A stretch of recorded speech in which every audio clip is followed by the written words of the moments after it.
Welcome to the GPAC ERP official user training program. Standard এডিশনে কি করে direct sales invoice create করবেন সেটা দেখিয়ে দিচ্ছি। সেলস মডিউল থেকে আমি সেলস ইনভয়েসটা ওপেন করছি। অ্যাকচুয়ালি এখানে সেলস ইনভয়েস ২ রকম। একটা হলো আপনি সেলস কোটেশন, সেলস অর্ডার, তারপরে সেলস ইনভয়েসে জেনারেট করা। আরেকটা প্রসেস হলো যদি কিছুই করতে না পান, সরাসরি আপনি সেল করতে চাচ্ছেন। এখানে কোনো সেল কোটেশন বা সেলস অর্ডার প্রয়োজন নেই।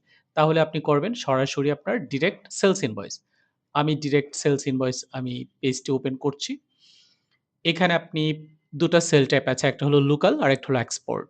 যদি আপনি যেকোনো একটা আপনি করতে পারেন আপনার প্রয়োজন অনুসারে। তবে চেঞ্জটা খুব সামান্য। যখন আপনি এক্সপোর্ট সিলেক্ট করবেন তখন এখানে কারেন্সিটা চলে আসবে। লাইক আপনি যেই দেশে আপনি প্রোডাক্ট পাঠাতে চাচ্ছেন তাদের কারেন্সিটা আপনি এড করে নিলেই সিস্টেম থেকে এখানে ড্রপ ডাউনে চলে আসবে। তখন সেই কারেন্সিটা চুজ করে আপনি এক্সপোর্ট সেলস ইনভয়েসটা আপনি জেনারেট করতে পারেন। আর যদি লোকাল হয় actually base currency like Bangladesh থেকে যদি আপনি ইনভয়েস করেন তাহলে বাই ডিফল্ট বিডিটি এটা সিস্টেমের সাথে ইন্টিগ্রেশন হয়ে যাবে। আমি এখানে প্রজেক্ট নেম দেখতে পাচ্ছি কারণ আমি যেহেতু অ্যাডমিন আইডি দিয়ে ঢুকেছি তাই এখানে প্রজেক্ট সিলেক্ট করার একটা অপশনস এসছে। আর ইউজার আইডি দিয়ে লগইন করলে এখানে বাই ডিফল্ট এটা সেট হয়ে যাবে। সো আমি একটা প্রজেক্ট চুজ করে নিচ্ছি। আর সফটওয়্যারটি যেহেতু multi project supported so admin ID দিয়ে যেকোনো প্রজেক্ট থেকেই সেলস ইনভয়েস জেনারেট করা যায়। ইনভয়েস ডেট আপনি চুজ করে নিতে পারেন আপনার প্রয়োজনীয় ডেটটি। লাইক আমি আজকে ১৭ তারিখেই বাই ডিফল্ট ছিল। আমি এটা চুজ করে নিচ্ছি। And sales invoice number system generated due date. Like অনেক প্রতিষ্ঠানের নিয়ম থাকে যে ক্রেডিট সেলস একটা ডিউরেশন থাকে 15 days, 30 days, like 45 days, 90 days এটা প্রতিষ্ঠানের রুলস থাকে একেকটা প্রতিষ্ঠানের একেক রকম। লাইক আমি ধরে নিচ্ছি ইনভয়েসটার ডিউ ডেট 30 ডেজ। আপনি নাও দিতে পারেন। কাস্টমার চুজ করে নিচ্ছি। এখানে আমি যার কাছে সেল করছি লাইক আমি এখানে ইউরোস্টাইল অ্যাপারেল তার কাছে আমি একটা প্রোডাক্ট বা কিছু প্রোডাক্ট আমি সেল করতে চাচ্ছি। তারপর আমি আইটেম চুজ করে নিচ্ছি। এইখানে আমি যে আইটেমগুলো এন্ট্রি করা থাকবে বা স্টক অ্যাভেইলেবল থাকবে সেই আইটেমগুলোই এখানে চলে আসবে। সো আমি এখানে একটা প্রোডাক্ট আমি চুজ করছি। এখানে স্টক আছে ৯ টা মানে ৯ জোড়া এখানে প্রোডাক্টের স্টক আছে। সো তারপরে ওয়্যারহাউস। এখানে হ্যাঁ, একাধিক ওয়্যারহাউস যদি আমার সিস্টেমে থাকতো এই প্রোডাক্টটা একাধিক ওয়্যারহাউসে তাহলে কিন্তু এখানে একাধিক ওয়্যারহাউস ড্রপ ডাউনে চলে আসতো। সো প্রোডাক্ট আছে ৯ টা। নেক্সট ব্যাচ নাম্বার চুজ করে নিচ্ছি কোয়ান্টিটি। কত প্রোডাক্ট আপনি সেল করতে চাচ্ছেন? আমি এখানে ২ টা সেল করতে চাচ্ছি। এখানে 1000 per piece per pair rate আছে। আপনি চাইলে এখানেই পরিবর্তন করতে পারেন বা কম বেশি আপনি এখানে করতে পারেন। ডিসকাউন্ট এড করতে পারেন লাইক আমি 10% ডিসকাউন্ট দিচ্ছি।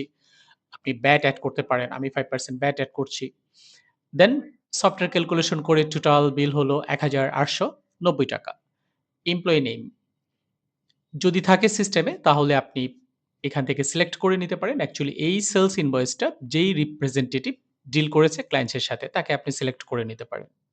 আর প্রয়োজন না হলে এটা এভয়েড করে যেতে পারেন। লাইক আমি সিলেক্ট করে নিচ্ছি কমেন্টস। যদি থাকে এই প্রোডাক্টের জন্য কোনো কমেন্টস আপনি লিখতে পারেন আপনার মতো করে। আমি এড করে নিচ্ছি। সো এইভাবে আপনার যত প্রয়োজন আনলিমিটেড আপনি প্রোডাক্ট এখানে আপনি এড করতে পারেন। আমি যদি আরেকটা প্রোডাক্ট এড করতে চাই তাহলে আমি এখানে আরেকটা প্রোডাক্ট এড করছি।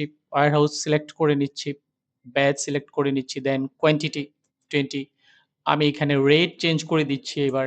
আমি ডিসকাউন্ট আর ব্যাট আমি বসালাম না। আমি এড করে দিচ্ছি। এড হয়ে যাচ্ছে। সো এইভাবে আপনি একাধিক প্রোডাক্ট আপনি এখানে এড করতে পারেন। সেভ করার আগে একটা জিনিস লক্ষ্য করবেন যে আপনার ইনফরমেশন গুলো সঠিক আছে কিনা। কারণ যেই ইউজার ডেটা এন্ট্রি করছে তার যদি পারমিশন না থাকে, ডেটা সেভ করার পরে ডিলিট কিংবা এডিট কিছুই সে করতে পারবে না। সো তাহলে ইউজারকে কেয়ারফুলি থাকতে হবে। সে সেভ করার আগে যদি তার পরবর্তীতে পারমিশন না থাকে তাহলে অবশ্যই সে সেভ করার আগে এখানে কারেকশন করে নেবে। এখানে কারেকশন করার নিয়ম হলো এখানে যখন আপনি এডিট বাটনে ক্লিক করবেন তখন এখানে একটা পেজ চলে আসবে। এখানে আপনার প্রয়োজন অনুসারে কারেকশন করতে পারেন। লাইক আমি 10% দিয়েছিলাম। এখন আমি ডিসকাউন্ট চাইলে 15% বাড়াতে পারি, আপডেট। সো আমার কিন্তু ইনফরমেশন আপডেট হয়ে গেছে। লাইক আমার ডিসকাউন্ট আমি দিচ্ছি 15% অ্যান্ড ভ্যাট 10%। আমি আপডেট করে দিচ্ছি। তাহলে আমার ডিসকাউন্ট এবং ভ্যাট আপডেট হয়ে গেছে। তারপরে যদি আপনি এই ইনভয়েসের ডেলিভারি অ্যাড্রেস, ভেহিকল ইনফরমেশন আপনি দিতে চান, এখানে আপনি এড করতে পারেন। এখানে একটা অপশনস আছে ক্রেডিট লিমিট।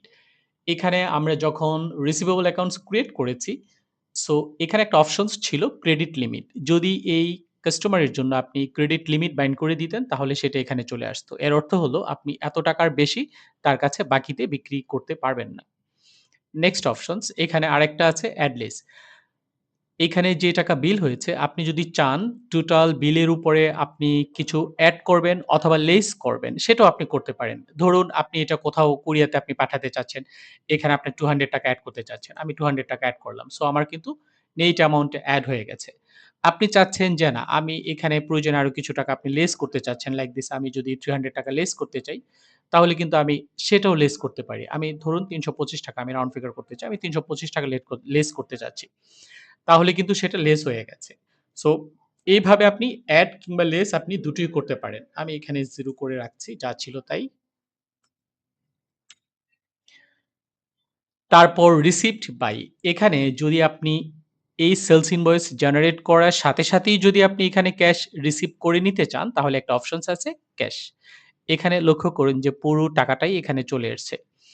আপনি কি ক্রেডিট রাখতে চান নাকি পুরো অ্যামাউন্টটাই নিতে চান? এটা ডিপেন্ড করবে আপনার তার সাথে সেলস কনট্যাক্ট এর উপরে। সো আপনি যদি পুরো টাকাটাই এখন নিতে চান, তাহলে পুরো টাকাটাই লিখে আপনি সেভ করে দিবেন। যদি আপনি পার্ট নিতে চান, তাহলে এখানে আপনি পার্ট অ্যামাউন্ট। লাইক আমি যদি এখানে ৳50,000 নিতে চাই, তাহলে আমি ৳50,000 আমি এখানে লিখছি, দেন আমি সেভ করে দিব। এইবার যদি আপনি ক্যাশে না নিয়ে টাকাটা যদি তার কাছ থেকে চেকে অথবা ক্যাশ ছাড়া অন্য কোনো ওয়েতে নিতে চান, তাহলে এখানে আরেকটা অপশনস আছে আদার। সো আদার পেমেন্ট অপশনে আসলে আপনি এখানে মাল্টিপল কারেন্সির অপশনস রয়েছে। সো লাইক আমি বিডিটি চুজ করলাম এন্ড অ্যামাউন্ট। এই বিল অ্যামাউন্টটা ছিল যত এখানে কিন্তু চলে আসছে। সো আপনি লাইক দিস আপনি পার্ট নিতে পারেন, পুরোটা নিতে পারেন। এইখানে তখন আপনার debit account like this cash ছাড়া বাকি যেই সকল অ্যাকাউন্টস আপনি ডেবিট করতে পারবেন সেই ব্যাংকগুলো চলে আসবে অথবা মোবাইল ব্যাংকিং যেই অ্যাকাউন্টস গুলো আপনি এই সিস্টেমে এড করবেন বা চার্ট অফ অ্যাকাউন্টস এ এড করবেন সেগুলো চলে আসবে। সো আপনার প্রয়োজন অনুসারে আপনি চুজ করে এড করে নিতে পারেন। আমি এড করছি না। সো আমি আবার বাই ডিফল্ট যা ছিল আমি দেখাচ্ছি ক্রেডিট। সো এখন যদি আমি সেভ করে দেই তাহলে পুরোটাই হলো ক্রেডিট সেভ হয়ে যাবে। আর আপনারা টাকা নিতে চাইলে স্ট্যান্ড বাই আমি যে প্রসেস এ দেখালাম সেভাবে করতে পারেন। আমি ইনভয়েসটি সেভ করে দিচ্ছি। ইনভয়েসটি সেভ হয়ে গেল। ওকে। সো এখন রিপোর্ট এখানে এই স্ট্যান্ডার্ড এডিশনে বেশ কিছু নতুন ফিচার এড হয়েছে। এখানে দেখুন ইমেইল এবং এসএমএস। আপনি চাইলে এই যে আপনি ইনভয়েসটা জেনারেট করেছেন, আমি ইনভয়েসটা আগে একটু দেখে নেই কেমন। আপনি এখানে যেই ইনভয়েসটা জেনারেট করেছেন, সো এই ইনভয়েসটা চাইলে আপনি তাকে মেইল করতে পারেন প্রিন্ট আউট না দিয়ে। এখানে আপনি ফুল, হাফ ২ টো অপশন এখানে আছে। আমি ফুলটা দেখাই। এখানে ফুল ইনভয়েস ফুল পেজে প্রিন্ট আউট হবে। আর আপনি হাফ সিলেক্ট করলে হাফ পেজে প্রিন্ট আউট হবে। তারপরে রয়েছে চালান। আপনি চালান প্রিন্ট আউট করতে পারেন। এই পুরো সিস্টেমটাই আপনি যদি চান আমি ইমেইল করব অথবা এসএমএস করব আপনি সেটাও পসিবল। তাহলে আমি আবার শুরু থেকে আসছি। আপনি রিপোর্টে চলে আসেন। এখানে এসে আপনি ইমেইলে যখন ক্লিক করবেন নিচে দেখুন আপনার এখানে টু অ্যান্ড বিসিসি। আপনি চাইলে টু আপনার সিস্টেমে যেটা ইন্টিগ্রেটেড থাকবে এই কাস্টমারের জন্য বাই ডিফল্ট এটা এখানে চলে আসবে। তারপর বিসিসি আপনি চাইলে এখানে নতুন কোনো ইমেইল এড করতে পারেন যেটা অ্যাটাচ হয়ে আপনার ডিফারেন্ট অ্যানাদার ইউজারের কাছে চলে যাবে। দেন সেন্ড মেইল। সো এভাবে কিন্তু আপনি প্রিন্ট আউট করা ছাড়াও আপনার কাস্টমারকে আপনি ইনভয়েস পাঠাতে পারেন। তারপর রয়েছে এসএমএস।